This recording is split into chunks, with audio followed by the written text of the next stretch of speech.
Hey guys, I'm Megan. I'm Patrick. And I'm Eddie. And today we are here to tell you how to play one of our favorite games ever, Momo's Shanghai Rummy. So stick with us and you're going to learn a lot. Momo was our real great grandmother who... Obviously. Well, you weren't in the family yet. So, and she always had a cigarette purse with her all the time. And so we thought it would be awesome to customize and have her game inside a cigarette purse. So no cigarettes in there.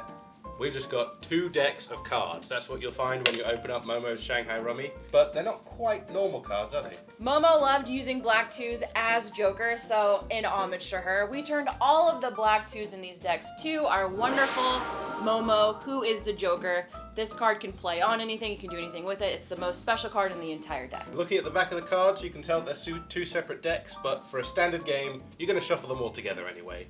If you are playing with just maybe 2 or 3 people who want a shorter game, you can just split them up and just play with one deck if you want. Or if you have a team of 50, buy a ton of these and put them all together. Momo's Shanghai Rummy is played in 7 different rounds, and the idea is to get the lowest score in every single round and to have the lowest score overall at the end of the game. Lowest wins. Closer to 0, you're the hero. Where did that come from? I actually love that. Each deck of Momo's Shanghai Rummy has a couple of reference cards in it and tells you exactly what you need in every single round. So make sure everyone has the reference cards. Don't accidentally shuffle them into the deck because we've done that before. A set is 3 or more cards of the same number. Or if it's like a face card, just matching cards. And when you got 3 or more of a set, you put it down and say, that's my set. And you're all set. Here is a run for you right there. It's going to be 4 more cards going in chronological order, all of the same suit. So we've got a 10, Jack, Queen, King, and an Ace. It has to be at least 4 cards long, but they can be longer. Just like the sets, it has to be at least 3, but you can have more if you've got more in your hand. The Ace can play as either the one right after the King, or it can play as a 1 at the beginning. But you could not have King, Ace, 2, 3. Stops and starts at the Ace. Each round is structured quite similarly. The dealer, whoever has decided to be the dealer, that round deals out a certain number of cards depending on what hand it is. So for this, the first hand, we each get dealt 7 cards. After everyone has their cards, you've checked the bottom, you need to create the discard pile. You put the pile face down, you take the top card and flip it face up. And the person to the left of the dealer gets to go first. To begin my turn, I'm going to look at this card, and I'm going to be honest, I don't need that one, so I'm going to draw from the top. So you draw 1 card, and you can draw it from either the top of the deck or from the top of the discard pile. If you can play any sets or runs, you do, but most of the time you can't, so you just discard a card, and then you end your turn. I think I'll draw this one. I like it. What and the then bloody hell? I'll discard a card here. Play continues until somebody gets what they need for that round. What happens whenever you draw what you need? You can place down the goal of the round. You have to All place right. down all of them at the same time. So for example, this is hand 1. The goal is 2 sets of at least 3. You can't place them down one at a time. You have to have both of the sets in your hand ready to go. Patrick has placed down his 2 sets. He has a set of 3 6s and a set of 4 kings. You can place more than 3 down at a time as long as they fit in the sets. You cannot place more sets or runs total than the goal though. So he couldn't place down a 3rd set if he wanted to. But the goal of the game is to get rid of all your cards as well. So Patrick is pretty close to getting out. And that's a bummer because if he goes out, Eddie and I are stuck with all the cards that we have in our hands and we have to add them up at the end. A few moments later. 5? Alright. I'm going to play right there. He can play his 5 onto my set of 5s. Don't worry about placing it in front of someone else because the cards down don't count towards your points. It's all about what's in your hand. Anybody got any 4s? Hey.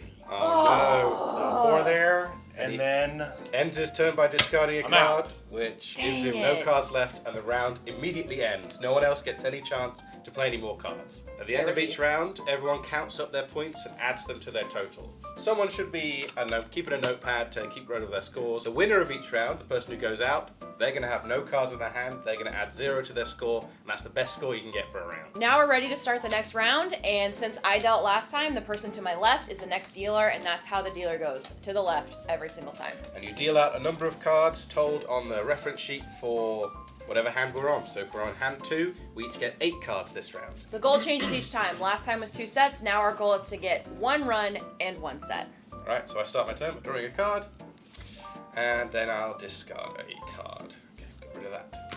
It goes on to Megan. Hey, wait a minute.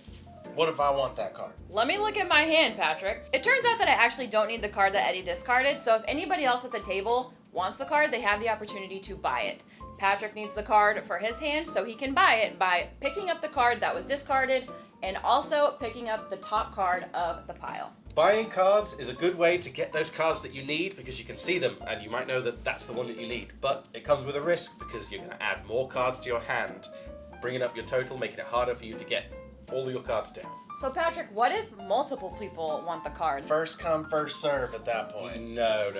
So it starts with whoever's turn it is. So It was my turn. Megan didn't want the card, so then it's up for auction, up to buy. And it starts with the player to her left and passes to the left. You can actually go through and buy cards on your Multiple turn. cards. So if I've already drawn a card, and it's not going to work for my hand and everyone else is down and I'm really trying to get that one other card I need, I can actually go through, I can buy the card on the top of the pile, but every time I do that, I have to take one from the face down. Buying multiple cards in a row like that can only be done if it is your turn.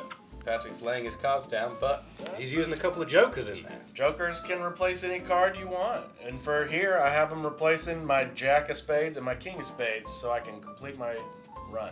So jokers are pretty powerful. Could I just have like a set and a run of just jokers? You can't fill a set or a run with jokers, but it can go up to half. He's got a run of 4, and 2 of them are jokers, and that's just okay.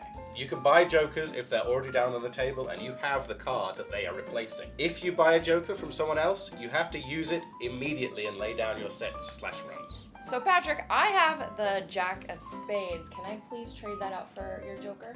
Of course you can. Thank you. Okay, now I can put my run and set down 5, 6, 7, 8 as the joker. And then continue play until someone goes out of cards. As we said, Momo is a little different to normal Rummy. You have to match the goal of the sets or runs for each round. You can't do more, you can't do less. Once you've gone through each of the hands, passing the dealer to the left each time and getting dealt more and more cards, as it says on the reference card, you'll find yourself on hand 7, which is the final hand of the round. Okay, and what's so special about the final hand? You are not allowed to discard after you lay down your hand. Only one person will be playing down their 3 runs in the final round, and everyone else will be left with all the cards in their hand, counting up a pretty big score for the final round. This is a good way for the underdogs to come back if you've not been doing too well in the earlier rounds. The game is over, everybody counts up their score, and then you have to total your entire score throughout every single round, and the person with the lowest score wins. It always seems to be Megan, and she is always seeming to be the one adding up the points. So There's nothing suspicious maybe about double that. check them. Thanks for watching. We hope you had a good time, and we hope you enjoy Momo Shanghai Rummy as much as we do. Don't smoke cigarettes.